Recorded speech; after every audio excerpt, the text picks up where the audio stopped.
Welcome to Murders and Minivans, where the coffee is cold, the kids are wild, and the crimes are absolutely unhinged. I'm Stephanie. And I'm Tally. Let's talk murders, motherhood, and why we trust absolutely no one.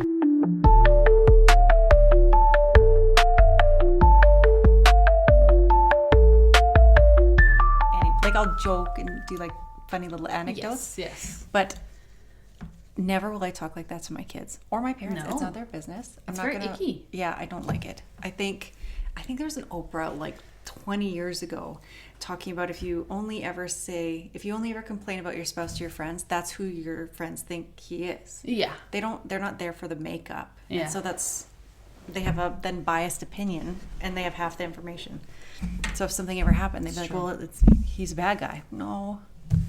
Oh, well, usually it is the spouse. No, I know. Yeah. It's usually the spouse. But like they have half the information. So Yeah. I'm like, no, you're right. I don't want to do that all the time. Like, so I joke, but There's very few cases where I'm like, he didn't do it. I listened to one recently and I'm like, I don't think he did it. wow. But then I like doubt that decision a lot and I'm like, oh, he probably did it. I cannot. So you are like my kids because you can watch stuff and still work. How do you? I cannot focus on two things at the same time like that. Like if I'm writing, I need quiet.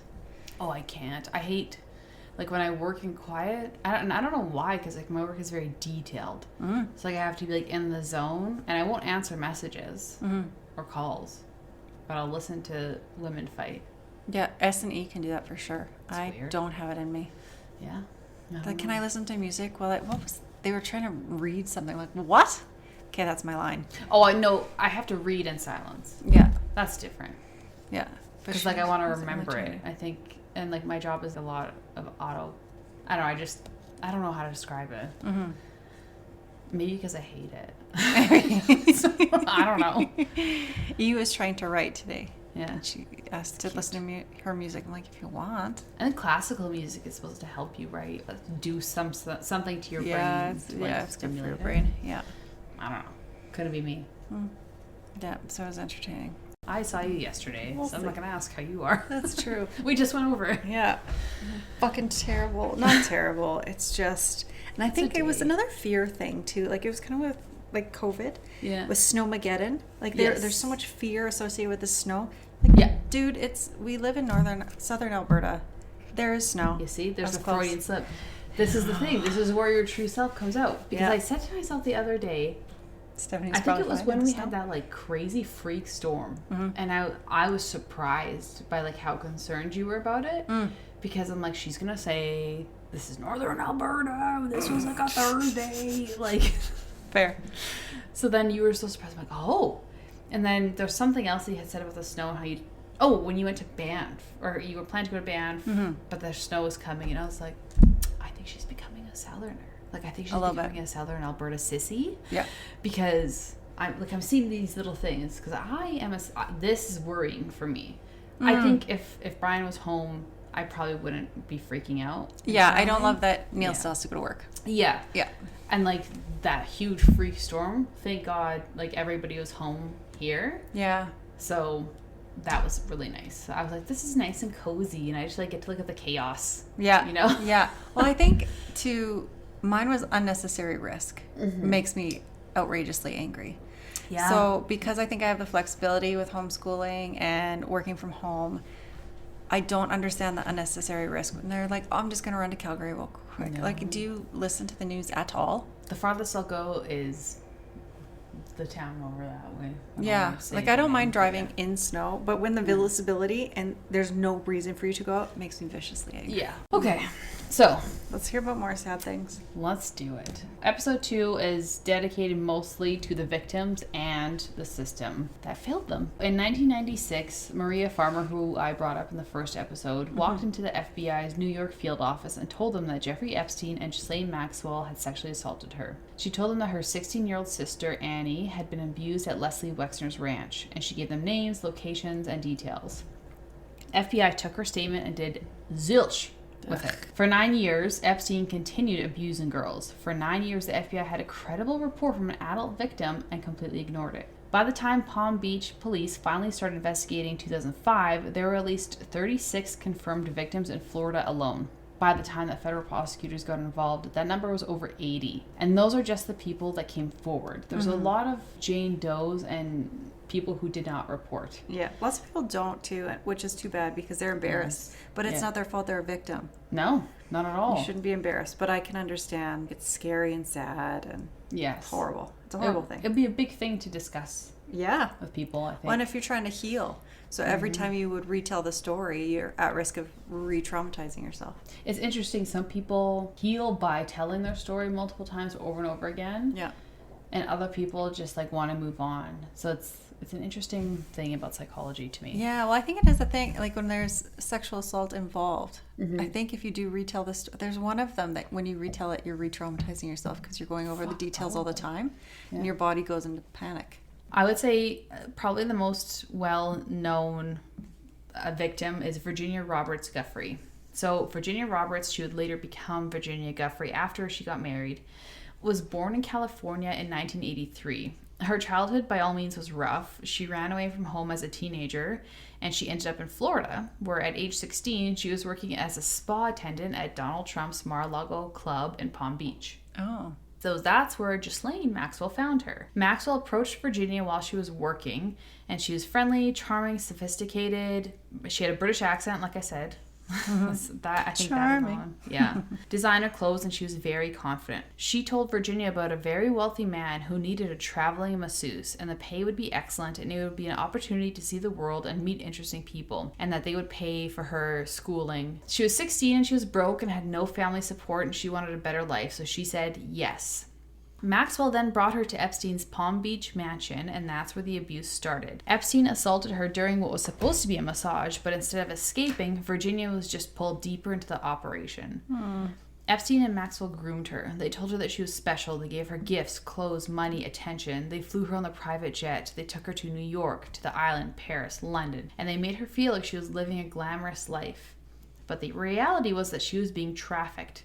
Virginia was being passed around to powerful men. She later testified that she was forced to have sex with Prince Andrew, Alan Dershowitz, who was an attorney of sorts, and others. Both men have denied this, and Andrew settled with her in 2022. Dershowitz has never been charged, and in the Netflix documentary about Epstein, he's very defensive. Doth thou protest too much, whatever that saying is. Dow. I was with you. Yeah. I'm like, no, sure, I know what I'm trying to say. I got it. Virginia was also told that if she ever spoke out, she would be destroyed. Epstein had lawyers, he had connections, and no one would ever believe a runaway teenager over a billionaire. It's very sad because in the documentary, she even says there was a point in time where the abuse had stopped, where they were traveling and they were it almost felt like a weird, dysfunctional family of sorts, like a family unit. And just the things that they would talk about, and they would have movie nights and they would go and travel and do these things. They went to Africa, all of these amazing things. And she said for a while it was like, oh, maybe the abuse stopped and this is just my life now. But then the abuse would always return. Yeah. So that's sad. Yeah. Eventually, Virginia did escape. She met Robert Giuffre in Thailand and then married him in 2002. And then they moved to Australia where they had 3 children. Aww, yay. That's so nice. Well, I thought it was nice. For years, Virginia stayed silent. But then in 2009, after Epstein's conviction and release from jail, she started to speak out. She gave interviews, she filed lawsuits, and she fought very hard for justice. Good girl. Yes, and then in 2015, she filed a defamation lawsuit against Ghislaine after Ghislaine Maxwell called her a liar. That lawsuit forced the release of thousands of pages of documents detailing Epstein's operation. And then in 2021, she sued Prince Andrew, like we discussed, and he gave that disastrous BBC interview. And they settled for an undisclosed amount. And Virginia also wrote 2 memoirs. The first was written in 2011, but never actually commercially published, but it described her experiences with Epstein in great detail. It was filed as evidence in her lawsuit against Maxwell, and then it became public in 2019. Oh, okay. Interesting. The second memoir, which is readily available, was called Nobody's Girl. And it was co-authored with journalist Amy Wallace, and it was published posthumously in October of 2025 because Virginia Giuffre's dead. Oh. On April 25th, 2025, she died by suicide at her home in Western Australia. Oh, but she had kids. Yes. Oh, that's sad. So she was 41. At the time of her death, she was in a custody battle for her 3 children with her husband, Robert, who she said had physically abused her for years. Court documents show that Robert had been arrested in Colorado in 2015 for domestic violence. Virginia had publicly stated in April 2025 that he had been violent again in January of that year. Oh, that's so sad. She'd also been in a car accident in March that left her hospitalized with renal kidney failure. Yeah. And Western Australia police confirmed the accident but noted no injuries had been reported by the bus driver. The official ruling on her death is suicide. Virginia's father says no. He doesn't think it's suicide. I can't imagine she would. I know her life was horrible and sad, but would she leave her boys behind? I don't think so. Kids behind, sorry. I don't know if they're boys. Yeah, I'm not sure. He told Piers Morgan, quote, "For them to say that she committed suicide, there's no way that she did. Somebody got to her," unquote. The mom said it was definitely suicide. Virginia was struggling. Okay. A lot. So I don't know. So well, yeah, it's hard. It's hard when you're so in the dark. yes. So yeah, no, that's fair. Yeah, so Virginia's Australia-based attorney said that she believed that the death was not suspicious and that the coroner would determine the cause based on evidence. But the circumstances, like the custody battle, abuse allegations, the suspicious car accident, raised questions. In her memoir, Virginia revealed something chilling. In July of 2001, while she was being trafficked to multiple men, she fell ill with severe abdominal pain and irregular bleeding. Uh-oh. Epstein took her to the hospital where she was heavily sedated. When she woke up, she noticed a small incision near her belly button. Another girl in Epstein's house of fucking horrors told her that it looked like evidence of laparoscopic surgery for an ectopic pregnancy. Oh. But Epstein told her that she had had a miscarriage. Her medical records made no mention of either a miscarriage or a pregnancy. Virginia Giuffre had said that Jeffrey Epstein and Ghislaine Maxwell discussed using her as a surrogate mother for a baby that they planned to have together. On its own, that claim is disturbing, given everything we know, but it becomes even more unsettling when you look at Epstein's documented obsession with genetics, legacy, eugenics, and how he would privately describe as the shaping a future of humanity. Ew. Epstein was not just interested in young women, he was fascinated with eugenics. He was fucking obsessed. It's very gross. He spoke openly about spreading his DNA, about funding scientific projects tied to genetic optimization, and about creating what he had framed as a kind of intellectual bloodline. Multiple associates later described conversations in which he floated the idea of impregnating multiple women to build a network of his own descendants. In the files, there's a picture of an ultrasound dated 2024. And then if you search for the term pregnant in the email logs or even at justice.gov, the first time I saw the first 3 of these women emailing Giuffre to say, "Great news, I'm pregnant," I'm like, okay, I guess maybe he was close to these women. But it was a lot of women being, "I'm pregnant."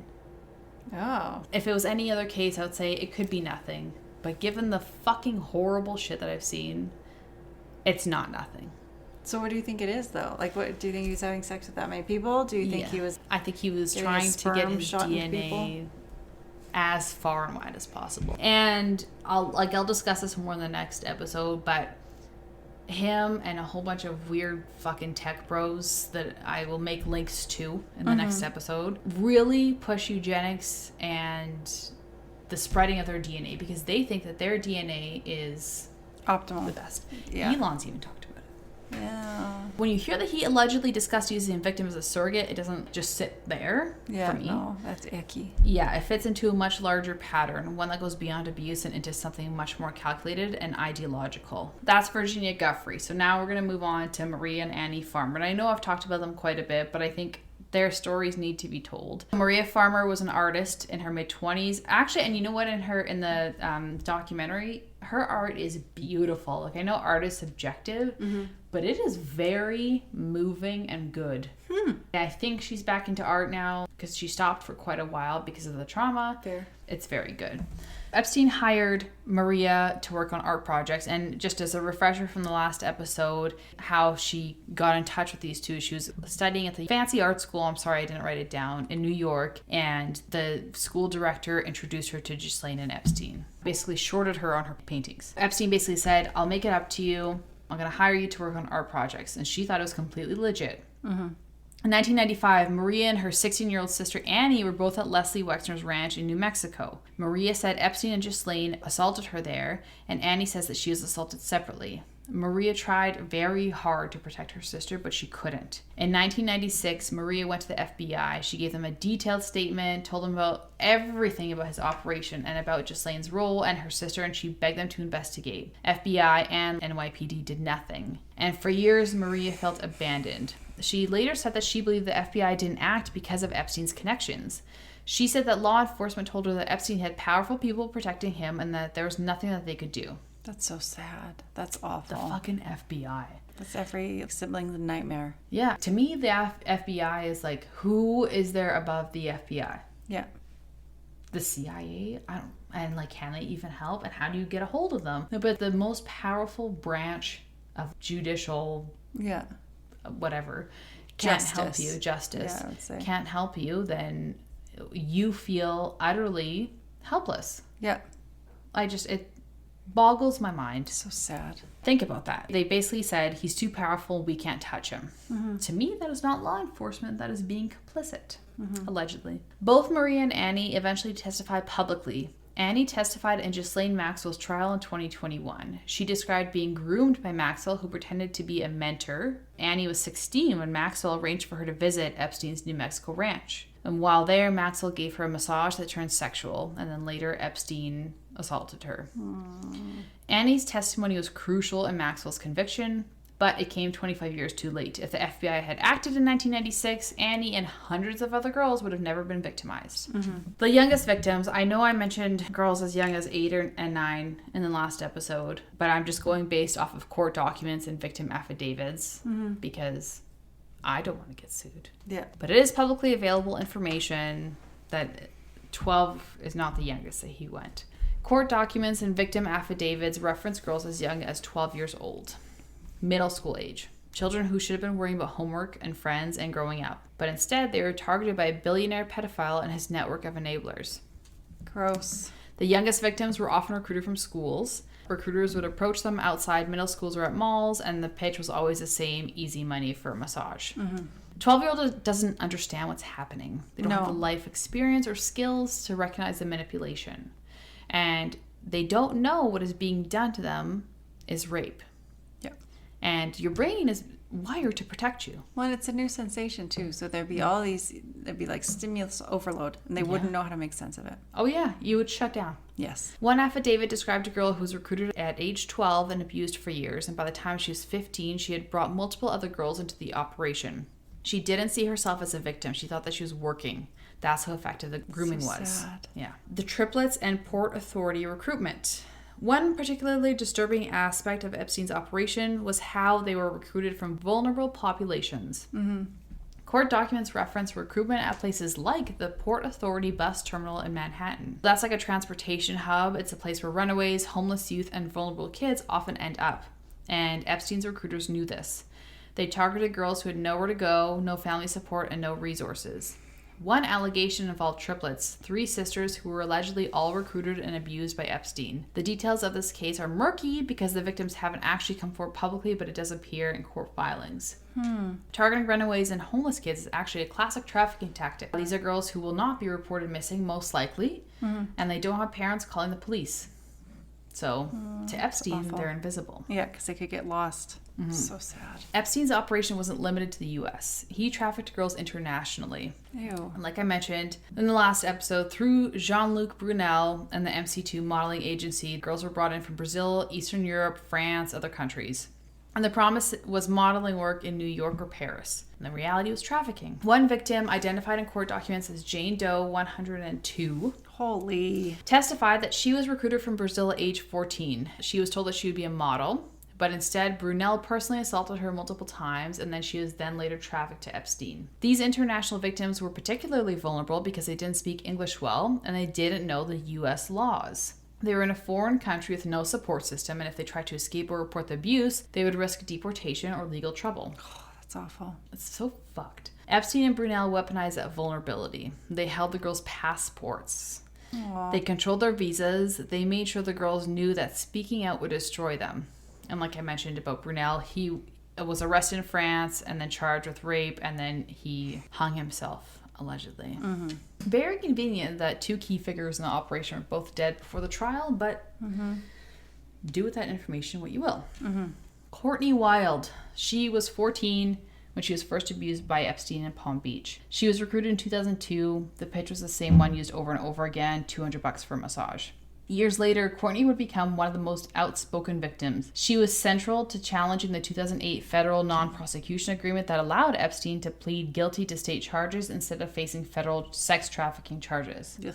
In 2011, she filed a federal lawsuit arguing that prosecutors violated the Crime Victims' Rights Act by secretly negotiating a deal without notifying victims. Mm-hmm. A federal judge later ruled that prosecutors had, in fact, violated victims' rights. But the ruling came after Epstein was already dead. Oh. So, like, what good is that? Yeah. She fought for over a decade just to be legally recognized as somebody who should have been told what was happening. Good girl. So messed up. Sarah Ransom recruited at age 22 in 2006 after meeting Giuffre in New York. She later alleged that Epstein and Maxwell abused her and trafficked her to others. She became publicly known in 2016 when emails that she sent to journalist Maureen Callahan surfaced. In those emails, she claimed to possess tapes of powerful men engaging in abuse. And she later admitted that she lied about the existence of the tapes, but she said she did so out of fear and desperation, believing that attaching powerful names was the only way that people would listen to her. I could see why she would think that. Yes. Yeah. Especially if you're nobody. Like if nobody knows your name. Yeah. Well, I mean, and powerful people were involved in this. Yes. So it's not a stretch of the imagination. Mm-hmm. There were many Jane Does, and they appeared in court filings as Jane Doe 1 to 100 to 200 and so on. Just because we really didn't know their names? Or they didn't want to be identified? Want to be identified. Okay. Jane Doe 3, for example, was 16 when she says Epstein sexually abused her in Palm Beach. Jane Doe 17 described being recruited outside of her high school. Jane Doe 53 described being trafficked to Epstein's Manhattan mansion. Jane Doe 151 said that she was recruited at age 14 and assaulted repeatedly. Their identities are sealed. Good. Yeah. I think that's fair. Yeah. Especially if you've tried to move on and have a family. You don't want to be dragged through it, and you don't want your family to be dragged through it again. Yeah, and you know what? The public can be awful. Yes. There's always going to be one fucking lunatic that's going to target something about you. Yes. So victim blame you somehow. I like that their identities are sealed. Mm-hmm. Hidden cameras and the blackmail operation. During the 2005 search of Epstein's Palm Beach mansion, police found cameras. I think I talked about this in the first episode. They were everywhere. Everywhere. One was installed inside of a shower, like hidden. Yeah. And then in the 2019 raid on his Manhattan mansion, investigators found a safe, and inside of the safe were CDs. The CDs were labeled with names and dates, and prosecutors described them as potentially containing evidence of sexual encounters. The contents of those CDs have never fully been disclosed. We don't know who's on them. We don't even know what they show. But the fact that they were labeled with names kind of tells you what you need to know. Yeah. Why would he do that? The first one was blackmail. If you have footage of a powerful person having sex with a minor, you own them. Yeah. You extort them, you can demand favors, and you can ensure that they'll never turn against you. Mm-hmm. 2, intelligence. Multiple sources have alleged that Epstein was working with intelligence agencies, CIA, Mossad, MI6, fuck you name any, all of the intelligence agencies were involved. Why would he be? Just because he got someone high up? I don't know. I'm like, why? Doesn't make sense. Is this the intelligence plot? Like you're gonna rape underage girls? I don't. Yeah, what's the plan here? I don't know. Maybe he just caught someone. He brought someone into the fold that was high up, so then he kind of had them by the shirt. I think you can incriminate people in 100 different other ways than having underage sex too. Mm. Yeah, it could have been anything. Yeah, you get close to them, they'll say whatever you want, really. Mm-hmm. God, I'd be awful. I'd be awful if somebody tried to gain information from me. I'll tell you whatever you want. I can't keep a secret. We don't have definitive proof of either theory, but the cameras existed and the CDs existed, and Epstein's connections to intelligent adjacent figures like Maxwell, Khashoggi, the fake passport, everything that we talked about, was all pointing the same direction. There was something interesting that I found. It was an email in 2015, and I actually meant to tell Neil about this because I think that he was the only one that cared, because I told Brian about this. I don't think you're going to care. But to me, I was like, holy fuck. In 2015, he got an email from some restaurateur, and he was saying, the party last night was great. I really loved talking to everybody. And Epstein said, well, what was your favorite part about the party? And this guy says, oh, I loved talking to Putin and his thoughts on Iran. And I was like, what? And then I'm like, well, 2015, I remember like something significant happened with Russia and Iran in 2015. Yeah.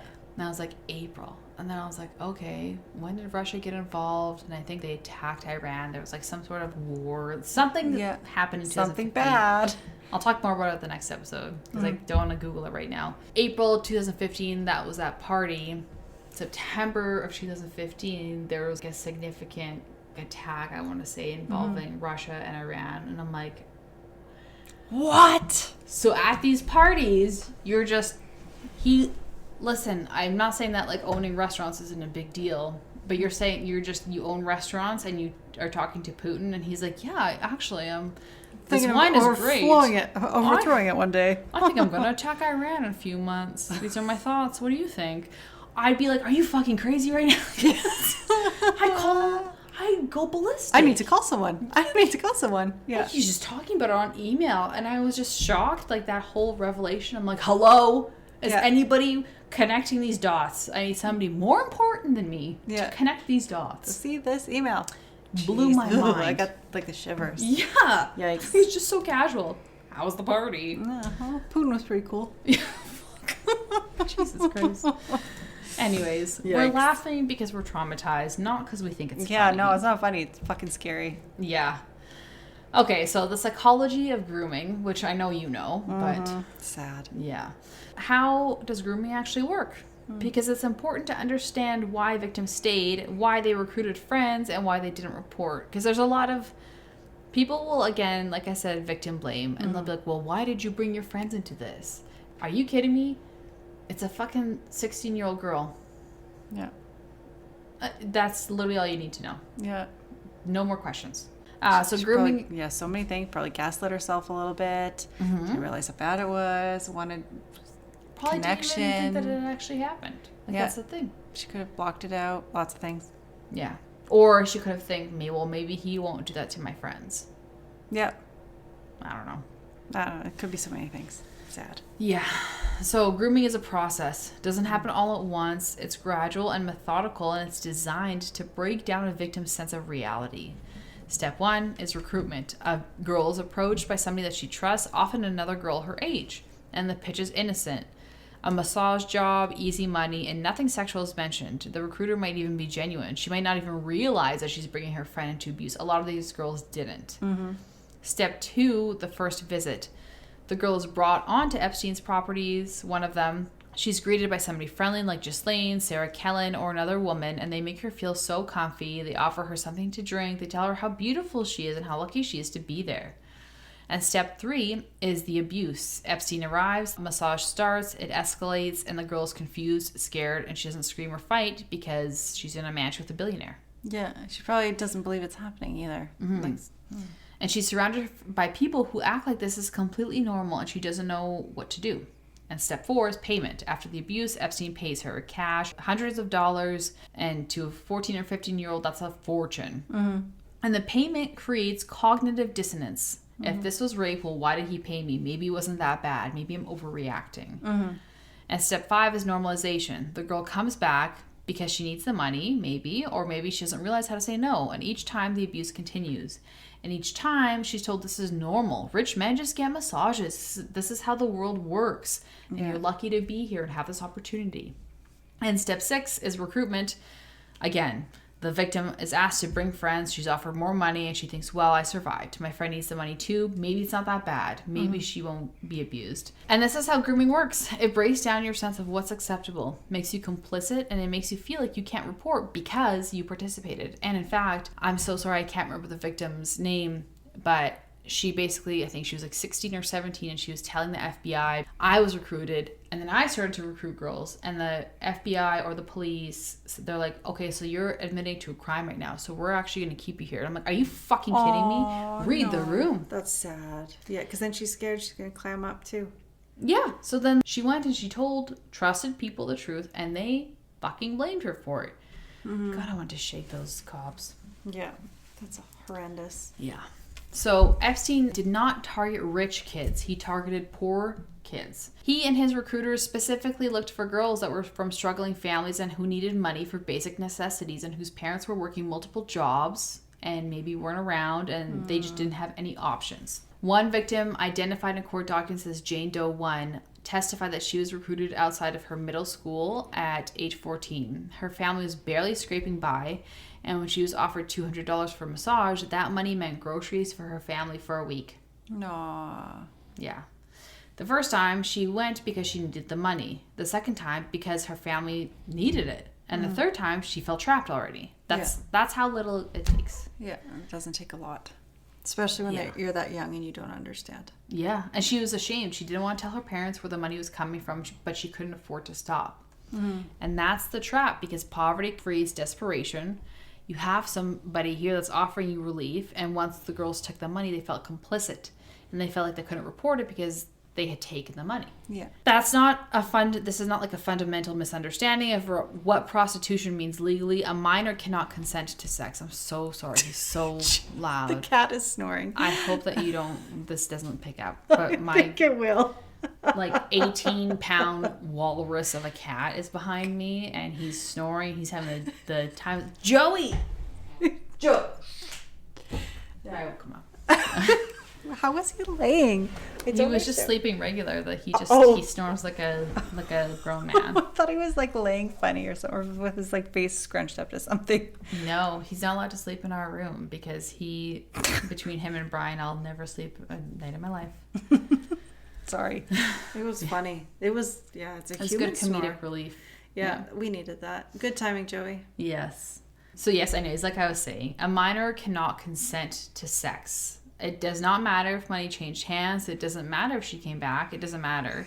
She's a child, and it was rape every single time. But prosecutors and defense attorneys didn't see it that way. During the investigation, Epstein's lawyers argued that the girls were prostitutes. Asshole. Yeah, and they called them troubled teens, and they implied that the girls were lying or exaggerating, and that is fucking disgusting. Another tactic that Epstein used frequently was isolation. Victims described being separated from their families both physically and emotionally. They were flown to the island for days or weeks at a time. They were housed at Epstein's Manhattan or Palm Beach properties. They were told not to tell their parents what they were doing or where they were. I don't understand how that worked either. But I guess some of them are impoverished families. And so maybe they did just assume they were staying with friends or something. But for your daughter to disappear for any period of time at 14 years old, 12, 14? I would make up the most insane lies to my mom when I wanted to like drink in the field. Yeah. Or like be at a friend's house that like she didn't want me to be at. And then she'd be like, okay, well, I'm going to call, because this is the 90s or 2000s. I'm going to call your friend's mom. So I'd say, okay, my mom is going to call your mom. So the friend would answer and pretend to be the mom and say whatever, or like sometimes that mom would just suck and like lie for us. Wow. And then I would be gone. God knows how I survived. Truly, I lived a life in my teen years. I don't understand how I'm here. But that's how easy it was. Like, boom, my mom was probably sleeping peacefully at night thinking I was safe at another girl's house. Easy. You're really making an easy case for me to never let E go anywhere ever.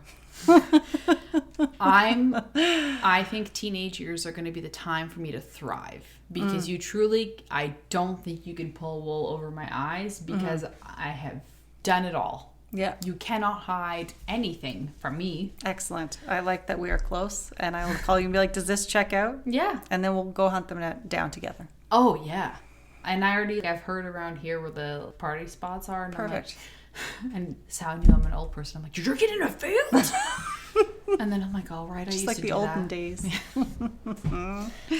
Epstein and his associates would give gifts, designer clothes, jewelry, trips, and they would make the girls feel so special. They would say things like, your family doesn't understand you. We understand you. We're giving you opportunities that they never could. That created a psychological dependency. The girls felt like they owed Epstein, like he was doing them a favor. And when they tried to leave or push back, they were reminded of everything that he had done for them. And they were told that nobody would believe them if they spoke out, and that their reputations would be destroyed, and that Epstein had powerful lawyers who would make them look like liars. Which they kind of tried to do in the trials, it sounds like. It's horrendous. Yeah. And for girls who were already isolated from their families, the psychological manipulation was devastating. They felt like they had nobody to turn to.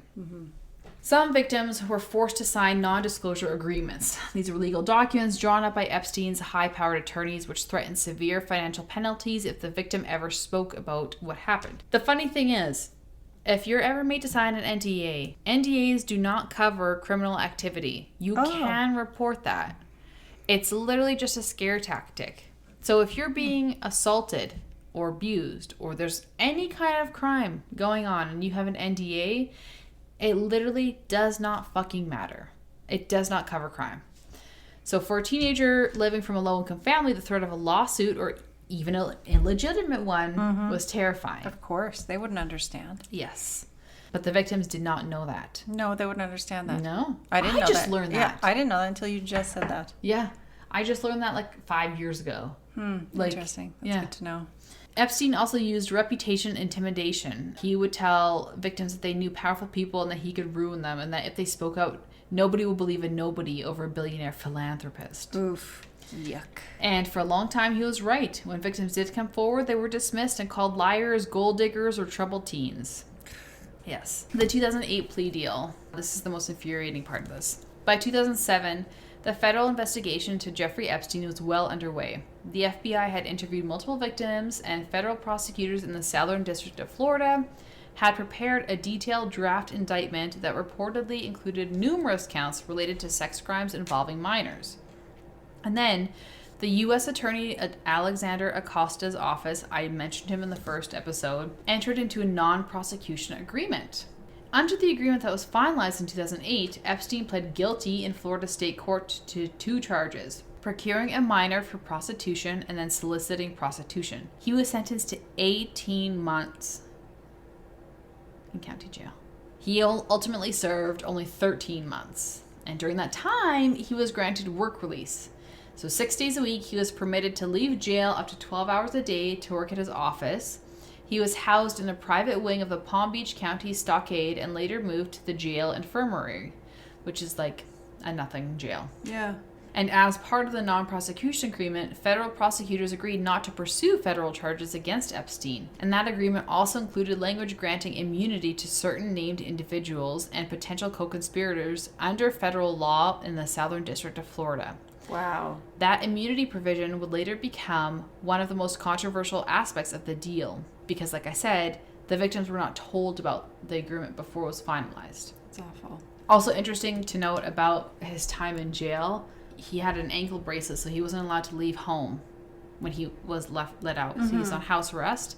And people would call, a cop would be out in Florida somewhere, and he would call the probation officer for Jeffrey Epstein, and he would say, like, hey, he's at a hotel across the town.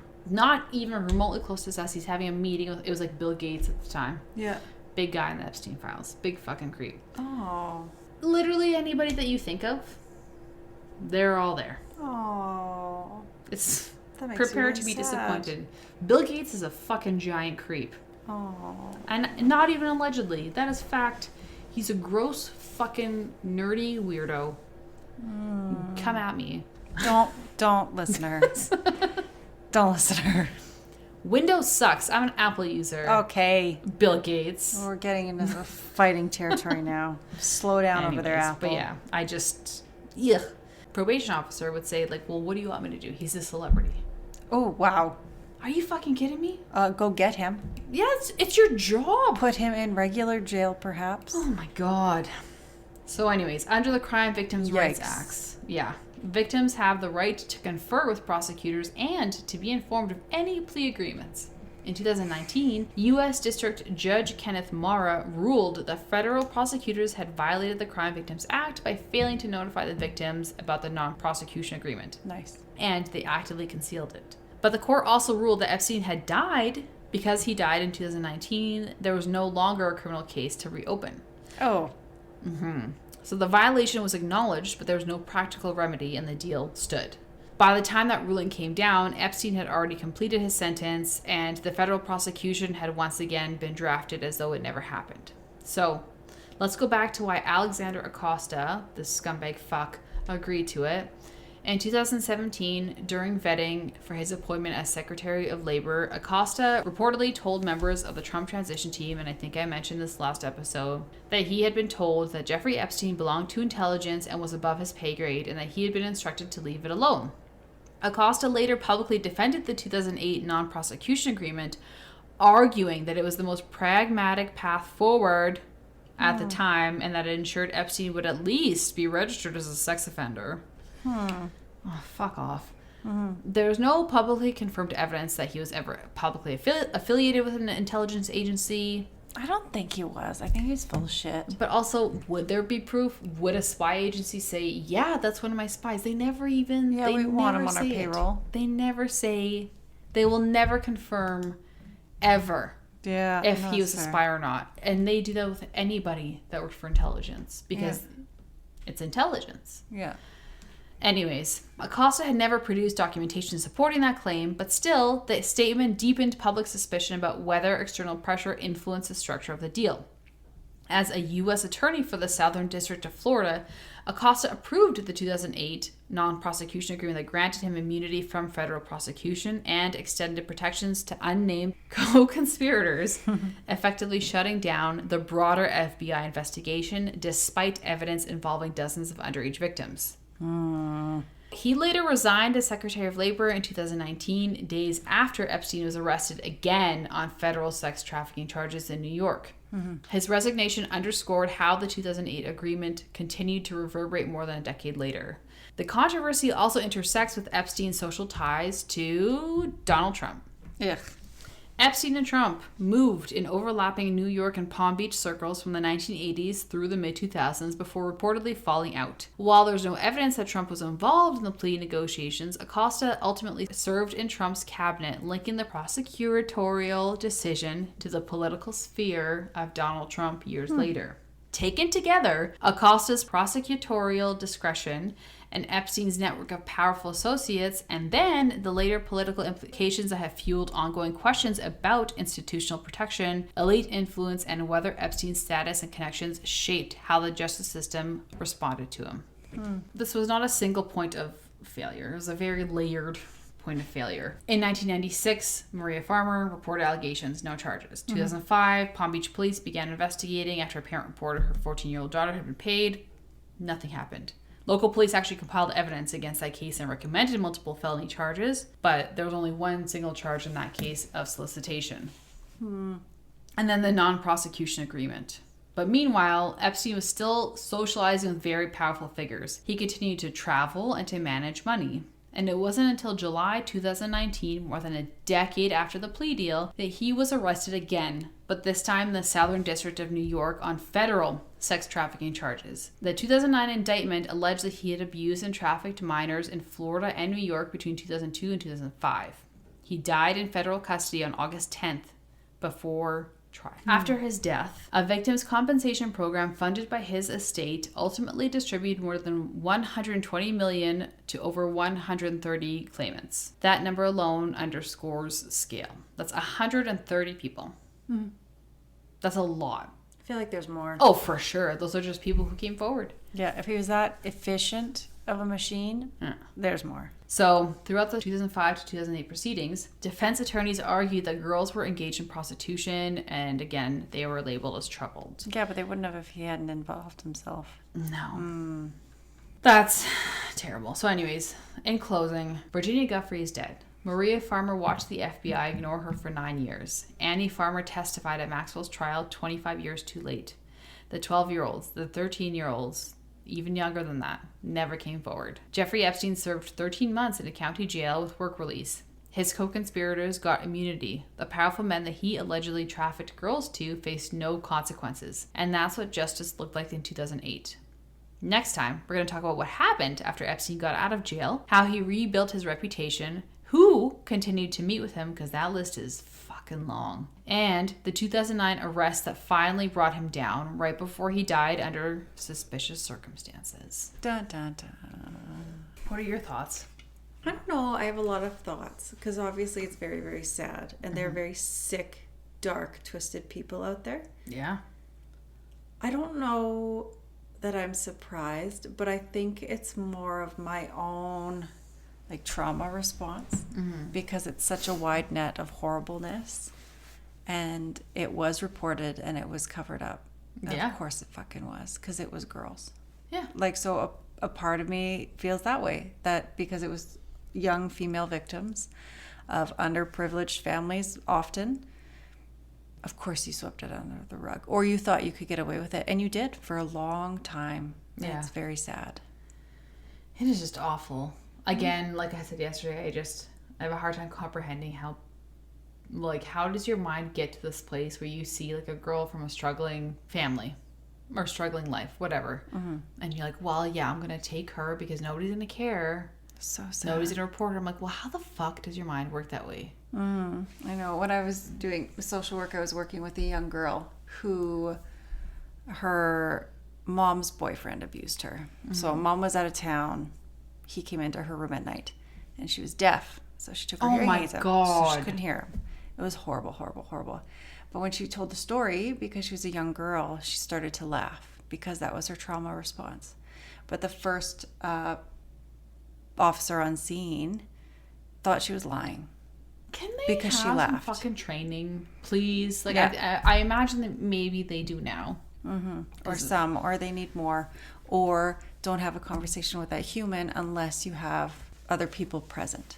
Like, if you have an idea where this is going, then you get someone who's trained to deal with this sort of thing. So it took a long time until that girl actually got help, and proper help, because a lot of it too, because they didn't take her seriously, they would keep trying to put her back in the house. And so it was just very, very difficult. And that does happen because the girls don't have the skills a lot of the time, and they don't have the experience, and they don't always say the right words. Like in court often too, they'll want the children to use the biological terms. Well, and that's not what they use when they're little. I get why they're testifying in court. Sorry to interrupt. I get why they're testifying in court. I get it. But at the same time, you're taking a child and you're putting them in court to testify about this? Well, and I know a few instances that the families, having found out about this and gone through everything, choose not to press charges because they would have to bring that child in to testify. Yeah. And so the child would have to sit on the stand and describe what happened to them. Which is an understandable decision. Yeah, I can understand that. If something happened to a family member of mine and that's what had to happen, you'd have to face the abuser in court and describe in detail what that human did to them. I can understand that decision. Yeah. Yes. Oh, fuck. That's just... It disgusts me. Yeah. So when you say there was 100 and, I don't know, what did you say, 30? 150? I guarantee you there's hundreds more. For sure. I bet. Like, I bet you that number's doubled. Because he couldn't be going on that whole time and not have more. Especially international girls, too. Like, imagine... Yeah, we've lost a bunch, I bet you. Oh, yeah. Like, that... Imagine describing to your parents back, like, if you go to your home country and you're like, this is what happened. A billionaire from the United States hired me to do massages. Like, just saying that whole sentence out loud is insane. Well, and it's a family that already let you go with someone.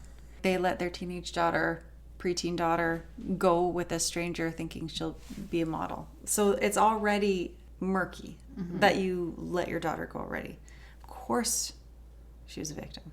Yeah. Like, of course she'd be at risk. She's by herself. Yeah. I don't know. The other thing that I struggle with too, like, just in speaking of, then there's no evidence of this happening here, but like, I'm sure that something like this maybe happened when kids come to their parents and they're like, so, especially if it's like a spouse within the house, like a stepdad or stepmom, whatever. Yes. And they're saying, hey, so and so abused me, and like comes into my room at night, and the parents, especially the moms, again, this bugs me the most, is like, they don't believe them. What the fuck? I would believe them immediately. I would take my babies that minute and I would go stay somewhere else. Immediately. Gone. If they're lying, number one, there's something deeper going on, and you need to address that. And you shouldn't be focusing on a boyfriend or whatever. No, it's your babies. Yeah. Always. You chose to make babies. Always. I don't give a fuck. Be gone. Why? Just seeing, again, I know this happens with men too. But just seeing women leave their babies behind and then like choosing a man. I'm like, I think there's something biologically wrong with you. Yeah, I don't get it either. Because I would take a bullet for my kids. Like, you know, like before you had kids, you would say that. Like you'd say, oh, I'll take a bullet for you. And like, but then I had kids. I'm like, I actually wouldn't take a bullet for literally anybody except for my kids. Yeah, I would risk so many things. I would do whatever to keep my kids safe. So it's like, it's weird to me where when I hear these stories, I'm like, I think there's something wrong with you. Mm-hmm. You need to be studied. Yes. Away, and your kids need to be in a safe place. Yeah. But yeah, anyways, that's, again, I just have a hard time understanding how disgusting people are. Mm-hmm. And like, maybe like that's why I'm so interested in crime, is like, how do you get here? What the fuck happened? Yeah. You Yeah. know? Who twisted you up? Yeah. What happened to you? It's very odd. Even Jeffrey Epstein, like, he had just such a normal life. I want them to study his brain. I want, like, what is going on up there? Because how did you get here? Because it did sound like he had a rather normal upbringing. But something had to happen for him to be so seemingly normal and then achieve so much at a young age. Something's not being written down. Something fucked him up. Dalton school, the school that he taught at, was actually in the news today. They're talking about like how there's like an opinion piece about how expensive it is to live in New York. I'm like, oh, this is an opinion piece? I thought that was like fact. Yeah, I thought we all agreed it's very expensive to live there. But they were saying how the like top 3 elite private schools in New York raise their prices to $70,000 a year, and then like obviously most people have more than one kid that goes to school, so you're paying like $140,000 a year, but plus you have to pay like books, field trips, uniforms, all of this shit on top of it, and then also you have to live in New York, most likely on the Upper East Side. And so I was like reading about like what, and in the comments, people are like, oh, I make $500,000 a year and I'm struggling. And I'm like, what? What? Yeah. Move. Oh, you need to move. You could be, and they're like doctors and surgeons. I'm like, you could live like a king, literally anywhere else. Yeah. Anywhere else. And you're struggling? You make that much money and you're struggling? Yeah. I want someone to comment, nobody feels bad for any of you. No. Go move anywhere else. One lady commented and she's like, yeah, I'm paying this right now and it is a lot. And I'm like, yeah, okay, it's definitely. Do you want us to create a GoFundMe? Yeah. You fucking weirdo. Yeah, because we're not.